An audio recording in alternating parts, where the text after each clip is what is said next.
this flight that my smartphone hasn't already told me? And if the answer is no, then can you tell me anything about anything that would make me want to keep listening to you? And if the answer to that question is also no, then shut up and fly. So, as the first question, no, I don't know anything your smartphone doesn't know about this flight. Your smartphone's smarter than I am. You probably picked up on that as soon as I started talking, but there it is, my outside voice. It knows, for example, it's an hour and 25 minutes from wheels up to wheels down, and the funny and sad thing about that number is that pretty much nobody but the flight crew care about it. What do most people care about? How about what time I get in the gate, right? The answer is I have no idea. I can tell you what time we're scheduled to get to the gate, and that is 8:46 local Fargo time. And I can tell you, and it is true, we're going to do everything in our power to get you there out of before that time we promised, because like you, to me, on time means we're early. But I can also tell you, and you know this, it's a large, complex operation. There's a lot of BBs we got to stack on in for that to happen. There's a lot of things that are just totally outside our control. So rather than overpromise and under-deliver, I've had enough of that in my own life anyway, I'm just going to tell you we'll all be able to look at Mickey's big hand when we get to the gate and figure out how close to the mark we got, okay? And as Forrest would say, and that's about all I'll say about that. There's also some inside baseball stuff on turbulence maps at altitude. That is pencil in the eye boring, so I'm not going to tell you about it. I will tell you the upshot, though, and that is this. Look, I love freedom as much as anyone going from Denver to Fargo, so I'll take care of the seatbelt sign. I'm not just going to turn it on and leave it on. You'll have plenty of time in that roughly hour and a half flight time to get up and roam and frolic down the aisles. However, if I put that seatbelt sign on, that is not for S's and giggles. You need to buckle up for your safety and the safety of those around you. Now, on any flight this size, with 150 passengers on board, today it's about 130, there's always a couple that have the mindset of, hey, I can take care of myself, so they get up and roam and frolic with the seatbelt signs on. Well, if you do that, and we encounter severe turbulence, which is not out of the question on the front range today, the one thing I can promise you is you ain't going to be able to take care of yourself. In fact, I'd lay good money against you taking care of your basic bodily functions, notably bladder control and continence, probably in that order. You are going to become a human missile. And if your human missile body goes sailing into another human body, that ain't good for anybody. So, as Harvey Keitel, the wolf in Pulp Fiction, will kindly implore, please, pretty please, with sugar on top, honor that seatbelt sign, okay? As for the second question, I'm just going to tell you a little bit about us. You might be like, well, why? Well, the smarter among you know the answer to that question too. You should have informed at least part of your reasons for buying a ticket today on United Airlines and not Billy Bob's or Joey Bag of Donuts Airlines on the other concourses, okay? And that is our people. That's what separates us from the rest of the pack, makes us the best airline on the planet.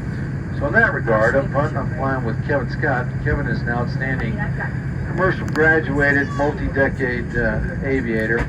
He's been with us for a little bit over a year, but he's been flying for a long time. It's been a pleasure flying with him all day today.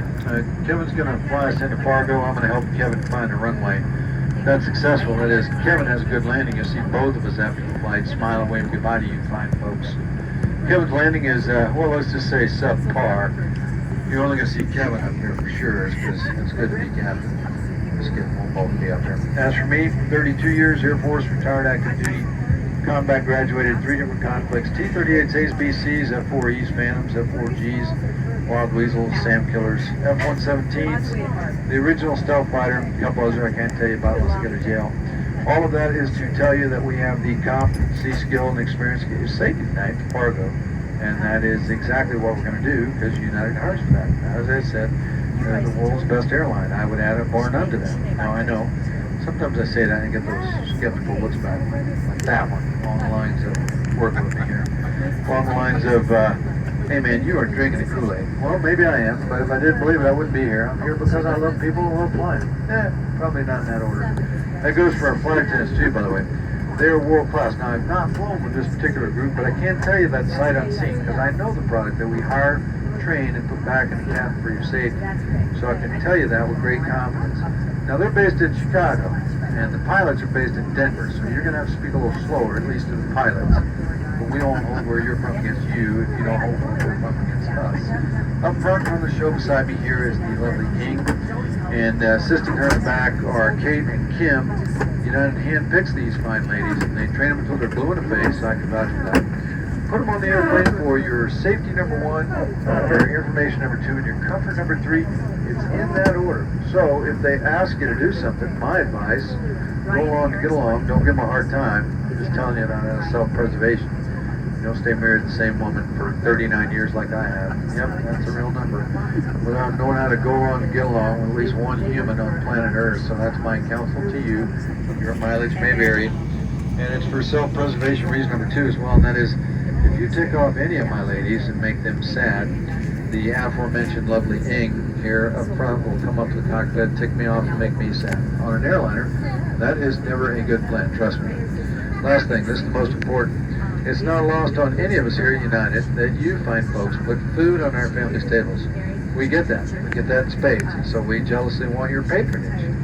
Your part in that bargain is, if by the end of this flight you think that's not true, or you have an issue, me, my crew, my jet, or my company, please don't leave the airplane without telling me about it. And I promise you I'll do everything in my power, ladies, to resolve the issue to your satisfaction. Because if United Airlines was not your airline of choice before you boarded this warm but beautiful Denver afternoon, I, for one, and I'm pretty sure I can speak on behalf of my crew, sure the hell hope it is before you leave. Welcome,